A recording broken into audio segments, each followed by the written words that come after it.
ನಮಸ್ತೆ. ಚಿಂತಾಮಣಿ ನ್ಯೂಸ್ ಕನ್ನಡ ವೀಕ್ಷಕರಿಗೆ ಸ್ವಾಗತ. ಚಿಂತಾಮಣಿಯಲ್ಲಿ ಇಂದು ಬೆಂಗಳೂರು ರಸ್ತೆಯಲ್ಲಿರುವ ಶ್ರೀ ಕಿಶೋರ ವಿದ್ಯಾಭವನ ಸ್ಕೂಲ್ ಮುಂಭಾಗ Shri Bireshwara tours and travels ಮತ್ತು BNM ರಿಯಲ್ ಎಸ್ಟೇಟ್ ಆಫೀಸನ್ನು ಓಪನಿಂಗ್ ಮಾಡಲಾಯಿತು. ವರದಿಗಾರರು ಅನ್ವರ್ ಪಾಷಾ. ನಮಸ್ತೆ. ಚಿಂತಾಮಣಿ ನ್ಯೂಸ್ ಕನ್ನಡ, ಚಿಂತಾಮಣಿ ಘಟಕ.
ನಾನು ಒಂದು ಎರಡು ಮಾತುಗಳು ಹೇಳೋದಕ್ಕೆ ಇಷ್ಟಪಡ್ತಾ ಇದ್ದೀನಿ. ಈಗ ಶ್ರೀನಿವಾಸ್ ಟೂರ್ಸ್ ಆ್ಯಂಡ್ ಟ್ರಾವೆಲ್ಸ್ ಮತ್ತು ನರಸಿಂಹಮೂರ್ತಿ ಸಹಯೋಗ ಮತ್ತು ನೇತಾಜಿಯವರ ಸಹಯೋಗದಲ್ಲಿ ನಾವು ಇವತ್ತು ದಿವಸ ನಾವು ಈ ಶುಭ ಕಾರ್ಯಕ್ರಮಕ್ಕೆ ಬಂದಿದ್ದೀವಿ. ಅಂದರೆ ಇವರ ಆಫೀಸನ್ನು ಪ್ರಾರಂಭೋತ್ಸವಕ್ಕೆ ನಮ್ಮನ್ನು ತರಿಸಿದ್ದಾರೆ, ಇವತ್ತು ಉದ್ಘಾಟನೆ ಮಾಡಿದ್ದಾರೆ, ಮತ್ತು ಎಲ್ಲ ಆಫೀಸನ್ನು ತೆಗೆದಿದ್ದಾರೆ, ಸೌಲಭ್ಯ ಕೊಡ್ತೀವಿ ಅಂತ ಈಗಾಗಲೇ ನಮ್ಮ ಮುಂದೆ ಹೇಳಿದ್ದಾರೆ.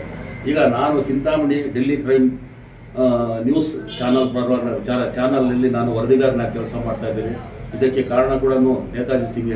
ನೀವು ಬನ್ನಿ ಸರ್, ನೀವು ದಯವಿಟ್ಟು ಏನಾದರೂ ಮಾಡಬೇಕು, ಏನೋ ಸ್ವಲ್ಪ ಹೇಳ್ತೀರಿ, ನೀವು ತಿಳಿದಿರೋಂಥ ನಿರಂತರವಾಗಿ ಮುಖ್ಯವಾಗಿ ಮಾತಾಡ್ತೀರಿ ಅಂತ ನಾನು ಕರ್ಕೊಂಡು ಬಂದಿದ್ದಕ್ಕೆ ನಾನು ಇವತ್ತು ದಿವಸ ನನಗೇನು ಅಂದರೆ ಇವತ್ತು ದಿವಸ ನಾನು ಭಾಳ ಸಂತೋಷ ಆಗ್ತಾ ಇರೋದು. ನಾನು ಹಿಂದೆ ರೈಲ್ವೆ ಹೋರಾಟ ಸಮಿತಿನಲ್ಲಿ ಕೆಲಸ ಮಾಡಿದ್ದೀನಿ. 1975ರಲ್ಲಿ ನಾನು ರೈಲ್ವೆ ಇದರಲ್ಲಿ ಹೇಳಿದೆ, ನಾನು ಒಂದು ಕ್ಲಿಪ್ಪಿಂಗ್ಸಲ್ಲಿ ರೈಲ್ವೆ ಹೋರಾಟದಲ್ಲಿ ಭಾಗಿಯಾಗಿ ನಾವು 2 ಬಾರಿ ನಾವು ಜೈಲು ಕೂಡ ಹೋಗಿದ್ದೀವಿ. ಮತ್ತು ಅದಾದ ಮೇಲೆ ರೈಲ್ವೆ ಹೋರಾಟಕ್ಕೆ ನಾನು ಭಾಳ ಸತತವಾಗಿ ನಾನು ಸುಮಾರು 12 ವರ್ಷಗಳ ಕಾಲ ಹೋರಾಟ ಮಾಡಿದ್ದೀವಿ. ಈಗ ಯಾರ್ಯಾರಿದ್ದಾರೆ, ರಾಧಾಕೃಷ್ಣ ಅಂತ ಪತ್ರಕರ್ತ ಸಂಘದ ಅಧ್ಯಕ್ಷರಾಗಿದ್ದಾರೆ, ಮಾಜಿ ಅಧ್ಯಕ್ಷರು, ಅವರು ಕೂಡ ನನ್ನ ಜೊತೆಯಲ್ಲಿ ಬಂದು ಮಾಡಿದ್ದಾರೆ. ಮತ್ತು ಕನ್ನಡ ಸಂಘದ ಅಶ್ವಥ್ ಅಂತಿದ್ದಾರೆ ಅವರು, ಮತ್ತು ರೈಲ್ವೆ ಬಂಡಿ ಮುನಿಯಪ್ಪ ಅಂತಿದ್ದಾರೆ. ಅವ್ರನ್ನ ನೆನೆಸ್ಕೊಳ್ತಾ, ಯಾಕಂದರೆ ಅವ್ರ ಮುಂದೆ ನಾವು ಭಾಳ ಚಿಕ್ಕವರಾಗ್ತೀವಿ. ಯಾಕಂದರೆ ಅವ್ರು ನನ್ನ ಜೊತೆಯಲ್ಲಿ ಬಂದು ನಾನು ಹೋರಾಟ ಮಾಡಿ ಇವತ್ತು ರೈಲನ್ನು ಉಳಿಸ್ಕೊಟ್ಟಿದ್ದೀವಿ. ಮತ್ತೆ ಕರ್ನಾಟಕ ಕಂದ ಅಂತ ಹೇಳ್ಬಿಟ್ಟು ನಾವು ಅದನ್ನು ಕೂಡ ಮಾಡಿದ್ದೀವಿ ನಾವು. ಮತ್ತು ನಾನು ಜೈ ಕರ್ನಾಟಕದಲ್ಲಿ ನಾನು ಅಧ್ಯಕ್ಷನಾಗಿ ಮೊಟ್ಟ ಮೊದಲನಾಗಿ ನಾನು ಇದು ಮುತ್ತಪ್ಪ ರಾಯನ್ನು ಮಾತಾಡಿ ಇವತ್ತು ಬಾವುಟನ ಚಿಂತಾಮಣಿ ತರಬೇಕು ಅಂತ ಹೇಳಿದ್ರೆ ಕಾರಣಕರ್ತ ನಾನು ಅಂತ ಹೇಳೋದಕ್ಕೆ ನಾನು ಇಷ್ಟಪಡ್ತಾ ಇದ್ದೀನಿ. ಇವತ್ತು ಭಾಳ ಜನ ಇವತ್ತು ಕನ್ನಡ ಸಂಘಗಳಿದ್ದಾರೆ, ಭಾಳಷ್ಟು ಜನ ಏನಾಡ್ತಾರೆ, ಸನ್ಮಾನಕ್ಕೆ ಬೇಕು ಅಂತ ಮಾಡಿಸ್ಕೊಂಡಿರೋದಿದ್ದಾರೆ. ಬೇಕು ಅಂತ ನನಗೆ ಬೇಡ ಅಂತ ಹೇಳಿದ್ರು ಬಂದು ನಮ್ಮನ್ನು ಬನ್ನಿ ಸರ್, ನಿಮ್ಗೆ ಏನಾದರೂ ನಮಗೇನಾದರೂ ನಮ್ಮ ಕಡೆಯಿಂದ ಒಂದು ಹೂನಾರ ಹಾಕ್ತೀವಿ ಅಂತ ಹೇಳಿದ್ರೆ ಬೇಡ ಅಂತ ಹೇಳಿದೆ. ಮತ್ತು ಯಾಕೆಂದರೆ ನನ್ನನ್ನು ಕೈಲಿ ಕರ್ಕೊಂಡು ಬಂದಿದ್ದಾರೆ ನೇತಾಜಿ ಸಿಂಗ್. ಅವ್ರ ಮಾತಿಗೆ ನಾನು ಒಳ್ಳೆ ಅನ್ನೋಕ್ಕಾಗಲಿಲ್ಲ. ಮತ್ತು ನರಸಿಂಹಮೂರ್ತಿ ಅವರು ನಾನು ಬರಬೇಕು ಅಂತ ಹೇಳಿದ್ದಕ್ಕೆ ನನಗೆ ಯಾವ ಒಂದು ಇದಕ್ಕೂ ನಾನು ಯಾಕೆಂದ್ರೆ ನಾನು ಸನ್ಮಾನಗಳೇ ದೂರ. ನಾನು ಈ ಚಿಂತಾಮಣಿಯಲ್ಲಿ ಭಾಳಷ್ಟು ಕನ್ನಡ ಇದರಲ್ಲಿ ನಾನು ಒಂದು ಹೂನಾರ ಹಾಕ್ಕೊಂಡಿಲ್ಲ. ಮೊಟ್ಟ ಮೊದಲನೇದಾಗಿ ನಾನು ನರಸಿಂಹ ಅವ್ರ ಕಡೆಯಿಂದ ಮತ್ತು ಶ್ರೀನಿವಾಸ್ ಅವ್ರ ಕಡೆ ಮತ್ತು ನೇತಾಜಿ ಅವ್ರ ಕಡೆಯಿಂದ ಈ ಒಂದು ಹಾರನ್ನು ಹಾಕ್ಸ್ಕೊಳ್ಳೋಕೆ ಇಷ್ಟಪಡ್ತಾ ಇದ್ದೀನಿ. ನಾನು ಯಾವ ಸನ್ಮಾನಗಳು ನನ್ನ ಅಪೇಕ್ಷೆಗಳಿಲ್ಲ. ನನಗೆ ಕರ್ನಾಟಕ ಇದರಿಂದ ನನಗೆ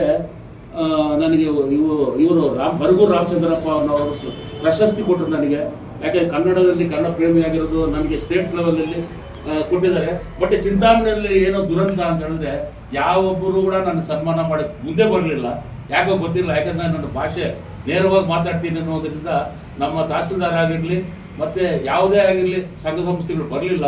ನನಗೆ ಸಂತೋಷ. ಯಾಕೆಂತ ಹೇಳಿದ್ರೆ ನಾನು ಬೇಡ, ಮತ್ತೆ ಇವತ್ತು ನನಗೆ ಅಂದ್ಕೊಂಡಿರ ನನ್ನನ್ನು ಕರೆದು ನನಗೆ ಇಷ್ಟೊಂದು ಸನ್ಮಾನ ಮಾಡಿ ಯಾಕೆಂದರೆ ಸನ್ಮಾನ ಅಂತ ಹೇಳಿದ್ರೆ ಏನು ಅಂತ ಹೇಳಿದ್ರೆ ಮಾರ್ಗದಲ್ಲಿ ನಡೆಯುವಂಥವನು. ನಾವು ಅದಕ್ಕಿಂತ ನಾನು ಜೋತು ಬಿದ್ದು ನನ್ನ ರಾಜಕೀಯಕ್ಕೆ ನಾನು ಹೋಗಲಿಲ್ಲ. ನಾನು ಯಾವುದು ಅತ್ಯಂತರವಾಗಿ ಕೆಲಸ ಮಾಡ್ತಾ ಇದ್ದೀನಿ.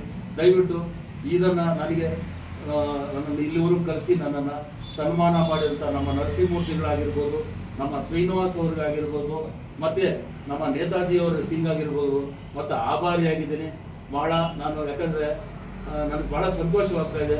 ಮತ್ತು ಇವರು ಹಿಂದೆ ಟೂರ್ಸ್ ಆ್ಯಂಡ್ ಟ್ರಾವೆಲ್ ಆಗಲಿ, ಮತ್ತು ನಮ್ಮ ಮೀಡಿಯಾ ಆಗಿರಲಿ, ನಮ್ಮ ನರಸಿಂಹಮೂರ್ತಿಯವರು ಇವತ್ತಿನ ದಿವಸ ಏನೋ ಒಂದು ರಿಯಲ್ ಎಸ್ಟೇಟ್ ಮಾಡ್ಕೊಂಡು ಸರ್ ಬೆಳಿತೀನಿ ಅಂತ ಹೇಳ್ತಾ ಇದ್ದಾರೆ. ದಯವಿಟ್ಟು ನಾನು ಎಲ್ಲ ನನ್ನ ಸ್ನೇಹಿತರಲ್ಲಿ ನಾನು ಪ್ರಾರ್ಥನೆ ಮಾಡ್ಕೊಳ್ತೇನೆ. ನಮ್ಮ ಸಮಸ್ತ ಚಿಂತಾಮಣಿ ನಮಸ್ತೆ ಚಿಂತಾಮಣಿ ಚಾನಲಿಂದ, ಡೆಲ್ಲಿ ಕ್ರೈಮಿಂದ ನಾನು ಕೇಳ್ಕೊಳ್ತಾ ಇದ್ದೀನಿ, ಇವರು ಇನ್ನೂ ಚೆನ್ನಾಗಿ ಬೆಳೀಬೇಕು ಮತ್ತು ಇನ್ನೂ ಸೌಲಭ್ಯಗಳು ಕೊಡಬೇಕು ಅಂತ ಹೇಳ್ಬಿಟ್ಟು ನಾನು ಮನಸ್ಫೂರ್ತಿಯಾಗಿ ನಾನು ಎದೆ ಆಳದಿಂದ ನಾನು ಈ ಮಾತನ್ನು ಹೇಳೋದಕ್ಕೆ ಇಷ್ಟಪಡ್ತಾ ಇದ್ದೀನಿ.